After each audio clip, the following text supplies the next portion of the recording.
Grabatzen ari garen unean, goizeko ordu batetatik 23 minutu igaro diren honetan, Holandak eta Ingalaterrak jokatu duten Eurokopako bigarren finalerdiaren analisia egingo dugu. Ingalaterra zen favorito eta pronostikoak bete egin dituzte, bat eta bi irabazi baitiete selekzio laranjari. Gogoratuko dugu, batetik Holandak aurreko errondan Turkia kanporatu zuela 2-1 emaitza estuarekin, eta Ingalaterrak ere sufritu behar izan zuen kasu honetan Suitza kanporatzeko, izan ere penaltietan irabazi zien Suitzako selekzioari. Norgehiagokaren analisian sartu aurretik errepasa ditzagun. Hamaikakoak 4-3 sistemarekin atera da Ronald Koemanen Holanda. Verbruggen izan da atepean, lauko lerroa atzealdean Dumfries eskuinaldetik, Ake ezkerraldetik, De Vrij eta Van Dijk atzealdearen erdialdean, Schouten eta Rangers euskarri bikoitza osatuaz, erdipuntan Xabi Simons, ezkerraldetik goian eskuinaldetik Malen, ezkerraldetik Gakpo eta goian Memphis Depay izan da. Gareth Southgateen taldea berriz 3-6-1 sistemarekin irten da. Pickford izan da atepean, Stones eta lauko lerroa osatu dute. Way eta Stonesekin atzealdearen erdialdean, Walker eskuinaldetik eta Trippier ezkerraldetik. Biko lerroa zelai erdian Declan Riceek eta Mainuk, gerora apur bat barnerago Phil Foden izan da, hegalerago Sakak jokatu du, eurak baino apur bat aurreratuago Jude Bellingham izan da erdian, eta goian Harry Kane. Ingalaterrak esango dugu hasieratik eskema oso erasokorra atera duela, eta egia esan Eurokopa honetan zehar eraginkortasun gutxi eman die, eta gaurkoan ere gorriak ikusi behar izan dituzte egia esan ingelesek Holandari irabazteko. Partida hasieratik oso bizi hasi da.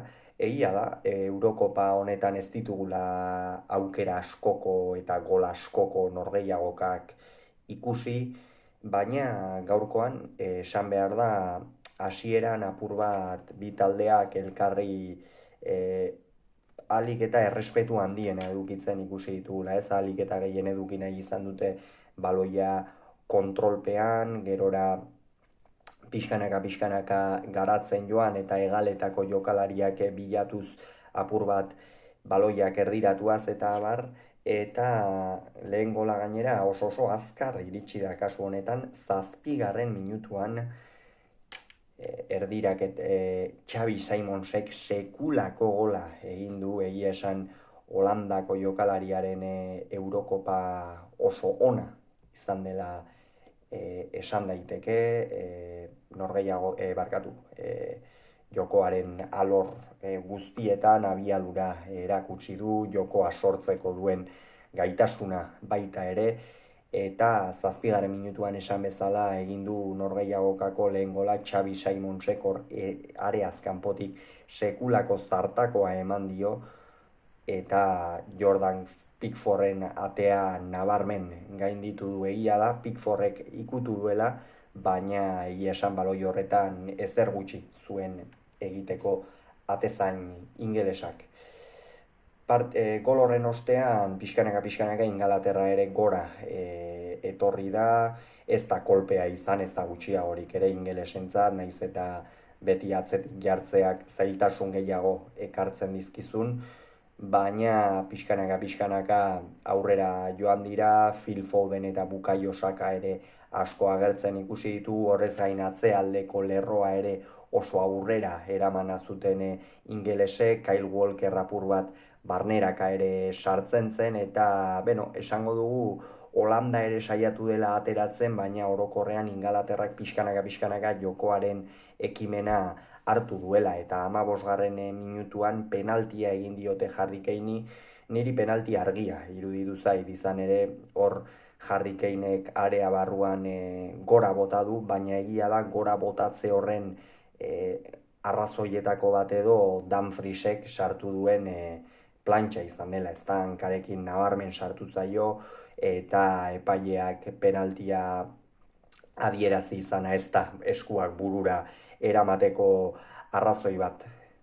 Eta, bueno, penaltian ez du arkatu, Maisuki jaurti du Harry Kanek, oso garrantzitsua da Ingalaterrarentzat Harry Kane bezalako jokalariek golak egitea, azkenean horretarako deituta dauden jokalariak dira, eta gaurkoan ikusi dugun nola Maisuki gainditu duen, kasu honetan Holandako atezaina, eta Verbruggen, eta pixkanaka Ingalaterra jokoaren ekimenarekin egiten joan da, baina Holandak ere aukera garbi batzuk izan ditu, eta horren arrazoia izan da, 30. minutuan Dumfriesek baloia langara bidali duela erdirak, eta oso ona egin dute, baina Dumfriesen eskuinegaleko jokalariaren burukada langara joan da, eta horren ondorioz selekzio ingelesak ordura arte esan dezakegu dominatzen ari zen selekzio ingelesari apur bat zalantzak sartu zaizkio, eta horren erantzuna eman dio. Ingalaterra kasu honetan Phil Fodenek areaz kanpotik sekulako zartako eman dio, egia da hor apur bat Holandako atzealdea lo edo harrapatu duela, oso azkar egin ditu mugimenduak Phil Fodenek, hori egia da, baina ez zaio inor gainera bota, eta ia sekulako gola egin du, baina zutoinak ekidin du Ingalaterraren bigarren gol hori. Horrelaxe amaitu da lehen zatia, bigarren zatian ezer gutxi ikusi dugu, baita ere, bi taldeak apur bat elkarri berriro ere tanteatzen, nondikan joko ote zituzten, eta ez dugu esan, baina Holanda lehenengo zatian 35. minutuan aldaketa garrantzitsu bat egitera behartuta egon da, izan ere Memphis kendu du Ronald Koemanek eta Berman sartu du, Memphisek min hartu du, ezin izan du inondik inora ere jarraitu, eta Berman sartu da. Egia esan Holandarentzat aldaketa nahiko esanguratsua, gauza asko aldatu dituelako, askoz ere jokalari atzeratuagoa da postuari dagokionez Berman, eta azkenean jokalari horixe atzeratuagoa izateak hor apur bat Malenen eta Gakporen mugimenduak apur bat aldatzera eraman ditu horrek, eta hor Holanda egia da erasoan nahiko kamuz ikusi dugula, ez ideia handiri gabe, Ingalaterra gainera jokoaren ekimena pixkanaka geroz eta gehiago hartzen hasi da, eta Malen kendu du eta Weghorst sartu du, barkatu ahoskeragatik, eta Weghorsten sarrera erabat nabarmena zen, ez? Malenek lehen zatian ez ditu behar zituen diferentziak markatu, egia da, 9 minutu horietan, Memphis aldatu duten 9 minutu horietan,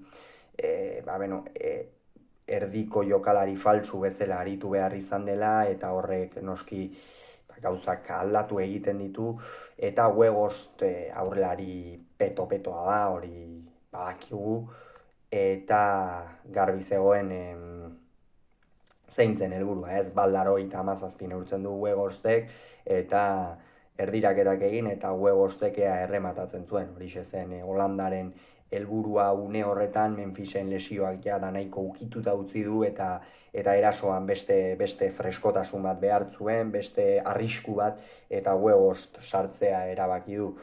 Horren ostean, Ingalaterrak ere bigarren zatian bere lehen aldaketa egin du, kasu honetan Trippier kendu du eta Shaw sartu.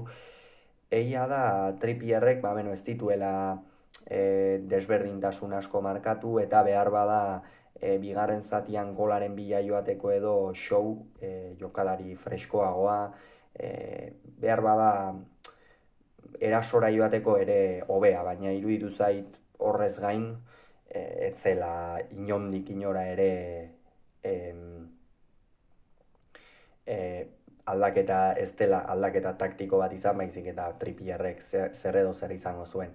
Eta bigarren zatian apur bat lehen zatian bezala ikusi dugu, ez? Batez ere Ingalaterra bere eskuinalde horretatik arrisku handia sortzen, Sakak eta Fodenek modu guztietan saiatu dira Saka eta Foden barneraka sartuaz, kanporaka, Kyle Walkerren aportazioa ere erasoan normalean beti ona izaten da, baina gaurkoan bereziki aipagarria ez zenbat aldiz igo den Kyle Walker eta horren noski Ingalaterrari beste abiadura bat ematen dio, beste eraginkortasun bat edukitzera ekartzen dio, eta alde horretatik Ingalaterrak hobeto ikusten zen, naiz eta Holandak ere ikusten zen atzealdean sendo zebilela. Eta 79. minutuan nabarmen jokoz kanpo zegoen gol bat egin du Bukayo Sakak, iritsi da lehenengo sustoa, baina hementxe etorri da partidaren gakoa.